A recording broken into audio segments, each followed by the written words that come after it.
من يهده الله فلا مضل له ومن يضلله فلا هادي له ونشهد أن لا إله إلا الله وحده لا شريك له ونشهد أن سيدنا ومولانا محمدا عبده ورسوله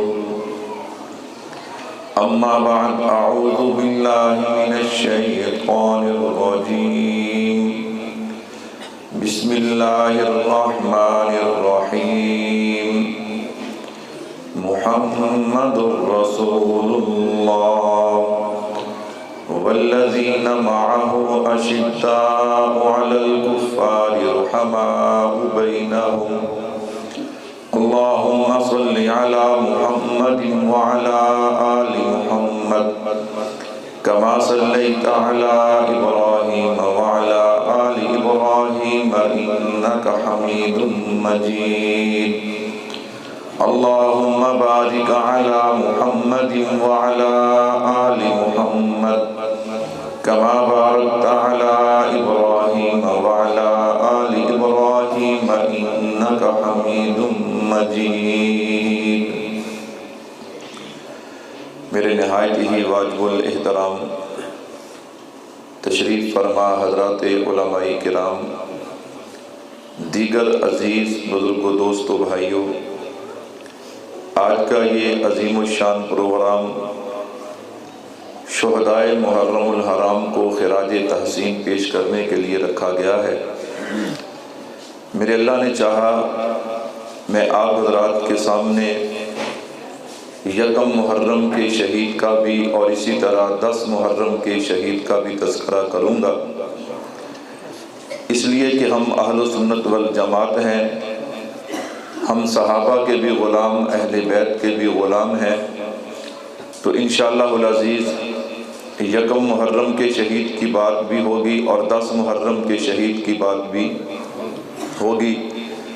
محرم الحرام کے مہینے کا جیسے ہی آغاز ہوتا ہے، ایک طبقہ اس بات پہ زور دیتا ہے، اس پہ محنت کرتا ہے کہ یہ 10 دن اور باقی مہینہ پورا عموماً یہ غم کا مہینہ ہے، اس میں شادی نہیں کرنا، نکاح نہیں کرنا، کوئی خوشی کا کام نہیں کرنا، یہ 10 دن تو غم کے دن ہیں، رونے دھونے کے دن ہیں۔ اور پھر وہ ان 10 دنوں میں حضرت حسین رضی اللہ تعالیٰ عنہ کی شہادت کو آڑ بنا کے اہل بیت کا نام لے کے وہ حضرات صحابہ کرام خصوصاً سیدنا ابو بکر صدیق، سیدنا فاروق اعظم، سیدنا عثمان غنی رضوان اللہ علیہم اجمعین، ان پہ تبرہ کرتا ہوا، ان پہ تنقید کرتا ہوا نظر آتا ہے۔ اور پھر حضرت امیر معاویہ رضی اللہ تعالی عنہ، اللہ معاف کرے، اس پر تو انہوں نے اتنی محنت کر دی ہے کہ ہم سنی بھی ان سے متاثر ہو گئے۔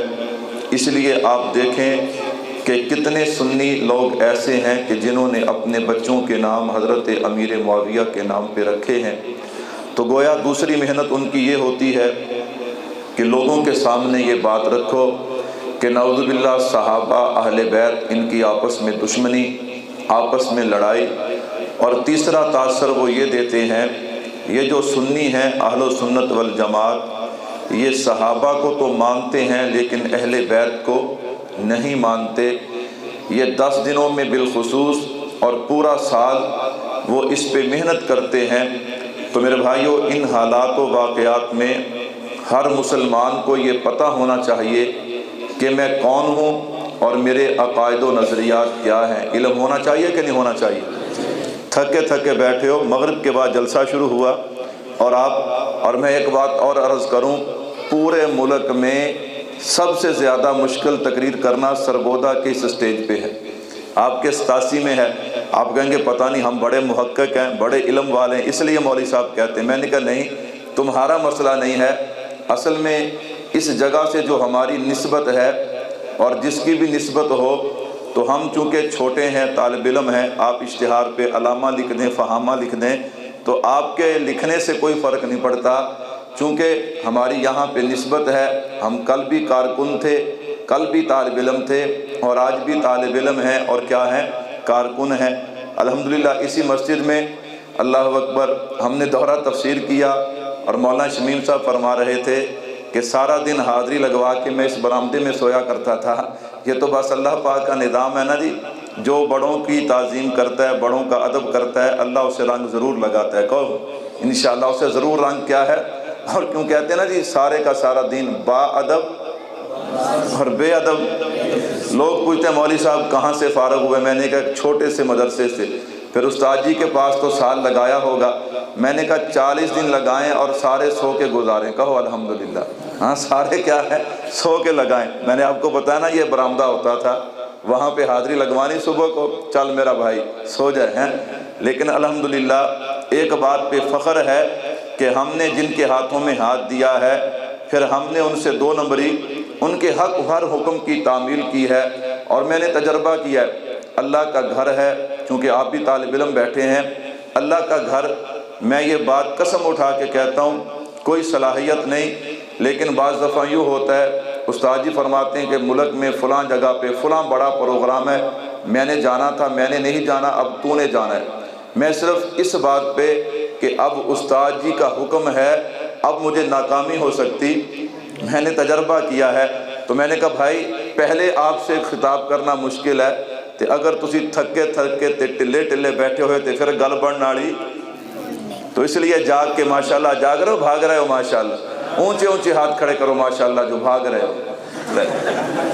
ٹھیک ہے، ہمارا سٹیج جو ہے، ہمارے سٹیج کا یہ مزاج نہیں، لیکن استاد جی نے فرمایا یہ پروگرام مرکز کا نہیں ہے، یہ اس گاؤں کا پروگرام ہے، اس مسجد کا پروگرام ہے، تو ہم نے آپ کو کیا سنانی ہے؟ تقریر۔ کیا سنانی ہے؟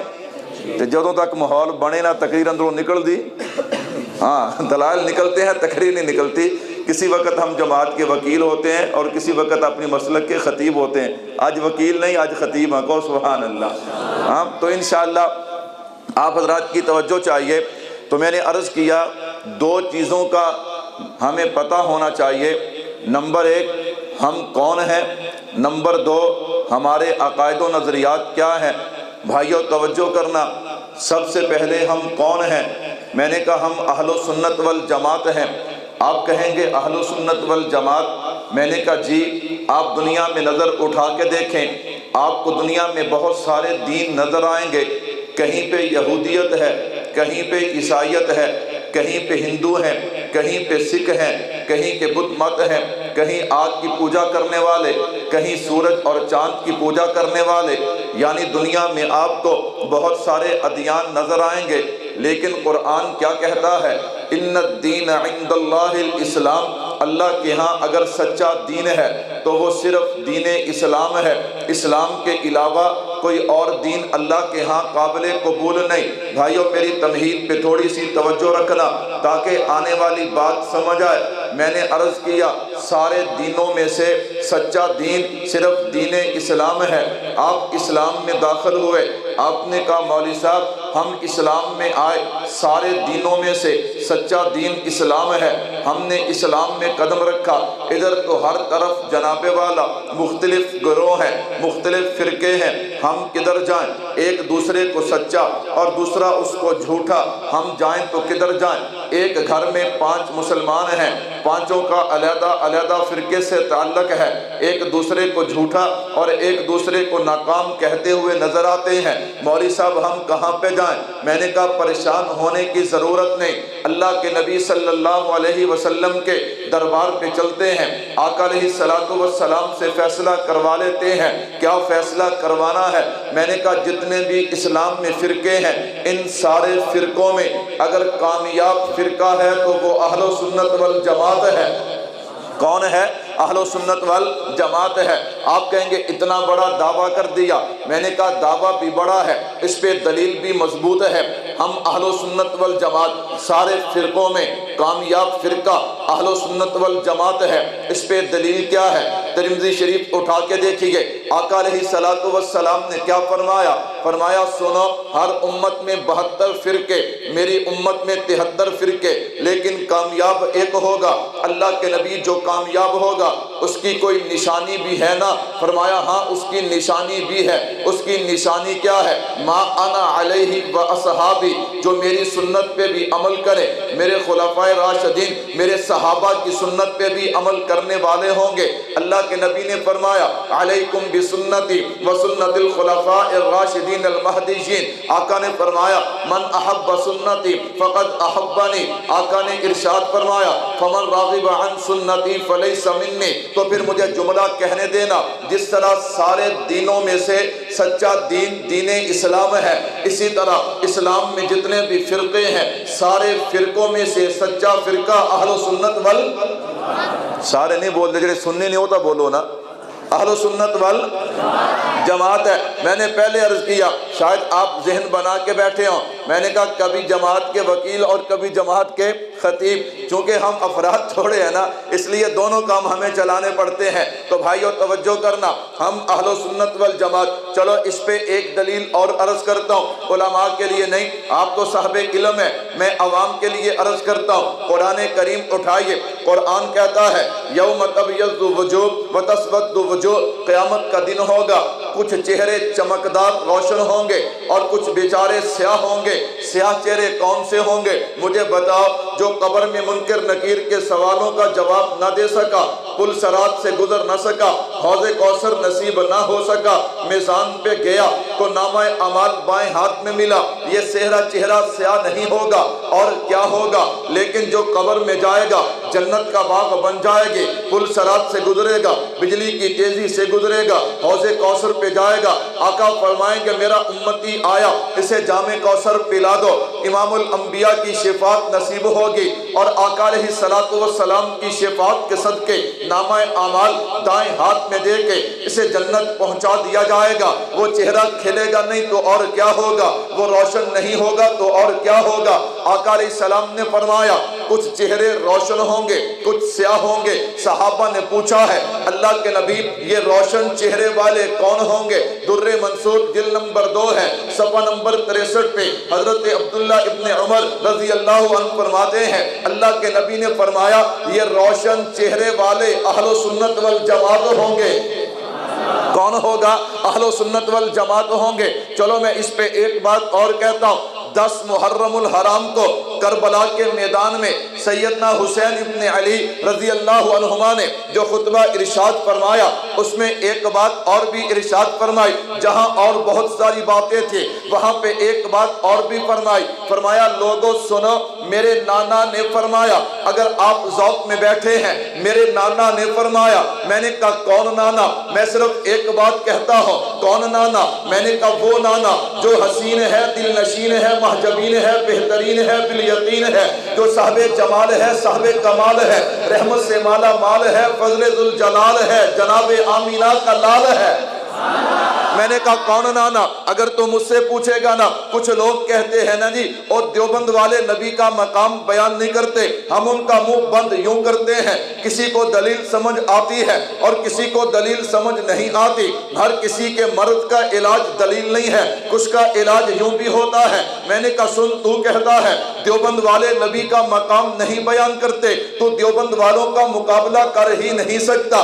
کون نانا؟ میں نے کہا اگر تو مجھ سے پوچھے گا میں تو یوں تعارف کرواؤں گا کہ وہ نانا اگر وہ بولیں تو اللہ کا قرآن بنتا ہے، اگر وہ ہاں کریں تو چیز حلال ہوتی ہے، اگر وہ نہ کریں تو چیز حرام ہوتی ہے۔ وہ نانا اگر کھڑے ہو جائیں تو آسمان کو بلندیاں ملتی ہیں، اگر بیٹھ جائیں تو دھرتی کو سکون ملتا ہے۔ وہ نانا اگر ان کو پسینہ آ جائے تو گلشن مہکنے لگتے ہیں۔ وہ نانا اگر براق پہ سوار ہو تو معراج ہوتی ہے، صدیق کے کندھے پہ آ جائے تو ہجرت ہوتی ہے۔ وہ نانا اگر وہ اپنا چہرہ ظاہر کر دیں تو دن کو اجالا ملتا ہے، زلفیں بکھیر دیں رات کو اندھیرا ملتا ہے۔ وہ نانا ہاں اگر وہ دنیا میں قدم رکھیں پوری کائنات میں بہار آتی ہے۔ وہ نانا اگر اماں کے شکم میں آئے، اماں پتھروں پہ قدم رکھتی ہیں، اللہ انہیں بھی نرم کر دیتے ہیں۔ وہ نانا اگر بیمار بکری پہ ہاتھ پھیر دے، اللہ دودھ کی نہریں جاری کر دیتے ہیں۔ وہ نانا جاتے ہوئے سورج کو اشارہ کرے وہ اپنی جگہ پہ واپس آتا ہے۔ وہ نانا اگر ابو جہل کی مٹھی میں پتھروں کو اشارہ کر دے،